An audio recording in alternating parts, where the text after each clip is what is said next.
मैं आता हूं आपके पास अरुण शर्मा जी। चीजें पिछले 24 घंटे में बहुत तेजी से घटी है, मैं आपको बताऊं, बहुत तेजी से घटी है। और जो तथ्य सामने आए, जो अब ये चार्जशीट है, ये मतलब ये कुछ हवा की बातें नहीं है सर। उन्होंने सारे साक्ष्य जुटा लिए हैं, उनके पास सारी ट्रेल है मैसेजेस की और टेलीफोन की सर, CC1 की निखिल गुप्ता के साथ। ऐसी बात नहीं है सर। और जो चीजें भी निकल के आती हैं, अब देखिए न्यूयॉर्क टाइम्स क्या कहता है। मोदी अमेरिका के दौरे पर पहुंचे थे, जो उनका ऑफिशियल दौरा था, जहां उनको रेड कार्पेट वेलकम दिया गया था। चार्जशीट के मुताबिक निखिल गुप्ता ने हिटमैन को बताया, देखिए सुनिए, हिटमैन कौन है? जो FBI का एजेंट जो पकड़ा जाता है, जो मतलब जो एक्सपोज करता है इसको। निखिल गुप्ता हिटमैन को बताता है कि हरदीप सिंह निज्जर भी उसके टारगेट की लिस्ट में था। किसकी लिस्ट में? निखिल गुप्ता की। आप सोचिए कि निखिल गुप्ता का कनेक्शन अब यहां पे हरदीप सिंह निज्जर से जुड़ता है। कनाडा में उसकी हत्या के बाद CC1 ने गुप्ता को, निखिल गुप्ता को, पन्नू से जुड़े कुछ न्यूज आर्टिकल भेजे थे और यह कहा था, यह चार्जशीट में लिखा है कि उसे मारना अब प्राथमिकता है। आप सोचिए, ये चीजें हैं। और जब निज्जर की हत्या होती है तो उसके फोटोग्राफ ट्रांसमिट किए जाते हैं। चीजें अब थोड़ी गहरी हो गई हैं यहां पर। अब चीजें सिर्फ निखिल गुप्ता तक नहीं रह गई हैं, अब ये हिटमैन तक भी पहुंच गई हैं और हिटमैन ने सब कुछ एक्सपोज किया है। तो CC1 कौन है? CC1 को ओपनली कहा जा रहा है कि भारत सरकार का एजेंट है, डिप्लोमेटिक एजेंट है या सिक्योरिटी एजेंसी से वो है। लेकिन मुझे ये CC1 का जो नाम है ये तब बाहर आ जाएगा, अमेरिकन को पता है CC1 कौन है। इसलिए पता है कि इस घटना के बाद जब ये असैसिनेशन का प्रयास किया गया, नेशनल इंटेलिजेंस के चीफ भारत आते हैं और भारत के ऑफिसर से मिलते हैं और उन्हें पता कि क्या किया उन्होंने, भारत ने क्या किया। CIA के चीफ आते हैं भारत में सर, विलियम सर, ये दो मुख्य बड़े ऑफिसर आते हैं और भारत के बड़े लोगों से मिलते हैं। उसके बाद जैक सुलिवन जो सिक्योरिटी एडवाइजर है, वो भारत के सिक्योरिटी एडवाइजर अजीत डोभाल से मिलते हैं और बोलते होंगे, शायद मुझे नहीं मालूम क्या कहा होगा, लेकिन कि वहां पर किसी को मारने का प्रयास किया गया, वो सारी स्टोरीज का मतलब निकल के आती है। और उसके बाद बाइडेन इसको उठाते हैं मोदी के साथ G20 में सर, यानी कि हर लेवल पे उठाया गया इसको, ये रिपोर्ट्स कह रही हैं। इसका मतलब America has taken it very seriously और उनको पता है CC1 कौन है। लेकिन शायद वो निखिल गुप्ता के एक्स्ट्राडिशन के बाद अमेरिका में उसके मुंह से बुलवाना चाहते हैं कि बताओ CC1 कौन है। ये मैंने CC1 की बैकग्राउंड बताई है, वो बैकग्राउंड बताई जो चार्जशीट में लिखी है कि CC1 ने निखिल गुप्ता से क्या कहा कि मैं कौन हूं, कि मैं CRPF में था, मैं वेपन्स का और बैटल्स का पूरा बहुत बड़ा मेरी प्रैक्टिस है, मैं नेशनल सिक्योरिटी मैनेजमेंट का कुछ हूं और नेशनल इंटेलिजेंस का भी मैं कुछ हूं। सर बातें बड़ी सीरियस हो गई हैं अरुण कुमार जी, आप पुलिस विभाग में भी रहे हैं, आपको क्या लगता है ये बात निकली है तो अब दूर तक जाएगी? अरुण कुमार जी अनम्यूट कर लीजिए। और हम इस मुद्दे को बहुत सेंसिटिवली उठा रहे हैं।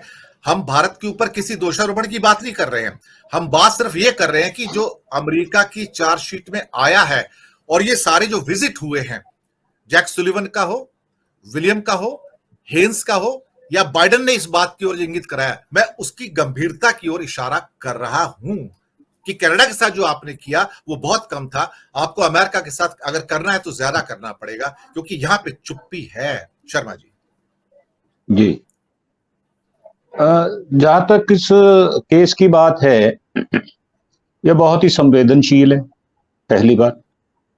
दूसरी बात यह कि भारत सरकार इसके ऊपर थोड़ा गंभीर है, उनकी बातों से यह बात परिलक्षित होती है।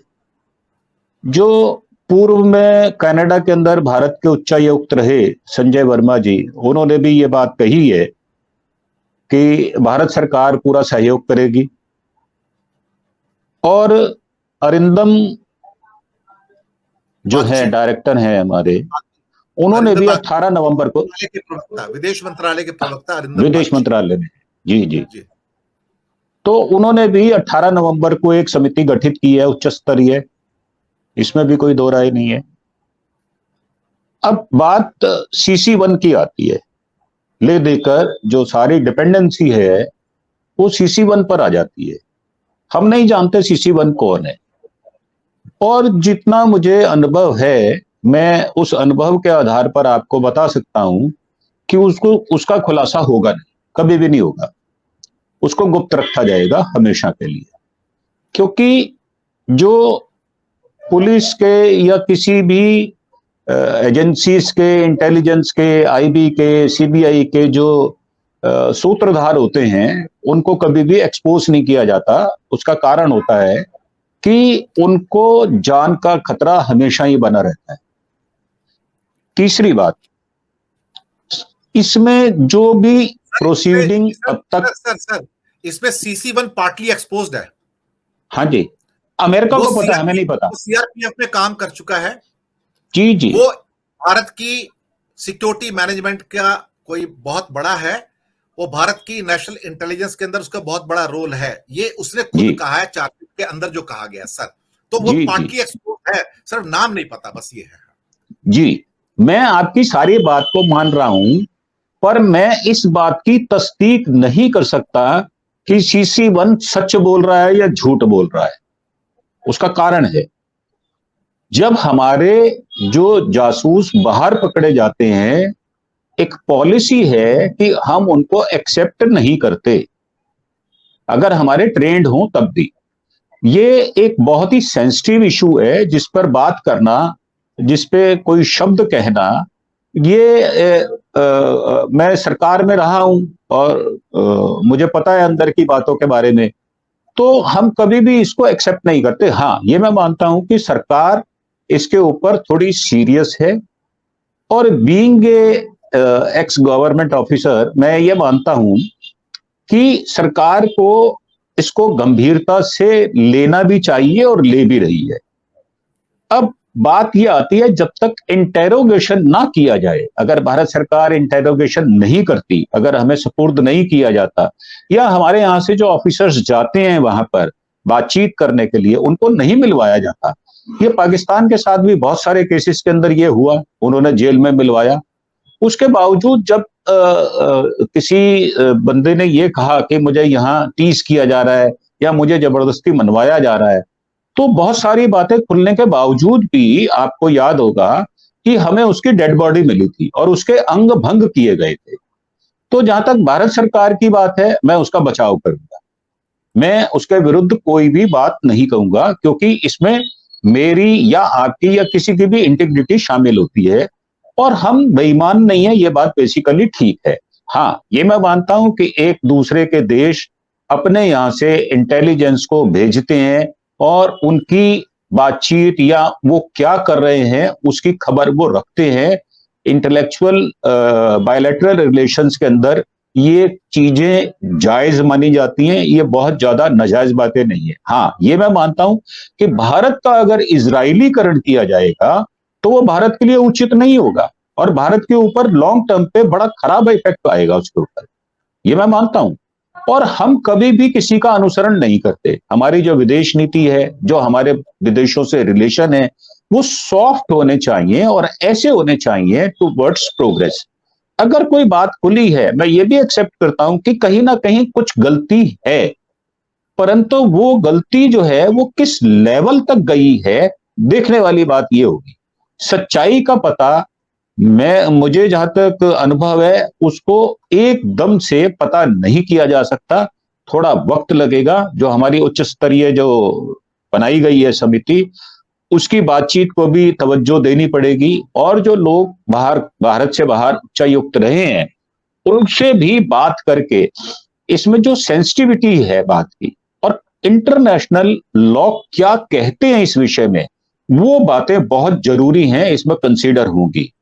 अब बात आती है कि अगर कोई व्यक्ति पकड़ा गया है और वो बयान दे रहा है, एक बात और मैं बताना चाहूंगा कि ऐसा भी सामने आया है कि हिमाचल में चिंतपूर्णी में पन्नू ने कोई पोस्टर्स लगवाए थे और उसकी एक वीडियो कॉपी उन्होंने सुक्खू साहब को भी भेजी है।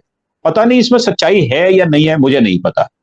और इस तरह के काफी जो है प्रमाण साक्ष्य मिले हैं कि पन्नू भारत के विरुद्ध किसी साजिश में शामिल रहा है। मैं ये बात अनुभव से कह सकता हूं, क्योंकि जो वो स्टेटमेंट्स दे रहा है, जो वो बातें कर रहा है, या निज्जर के साथ इसको जोड़ा जा रहा है, मैं ये भी मानता हूं कि इसका निज्जर हत्याकांड के साथ कोई ना कोई लिंक जरूर निकलेगा।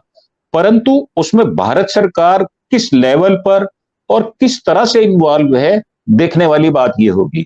इन सारी बातों को देखने सुनने के बाद और विवेचना करने के बाद मुझे लगता है कि भारत सरकार को थोड़ा स्ट्रांग स्टेप लेना पड़ेगा, बोल्ड होना पड़ेगा, और अपनी साफ गोई के लिए, क्लैरिटी रखने के लिए उनको पूरा सहयोग करना पड़ेगा। ऐसी मेरी मान्यता है जी।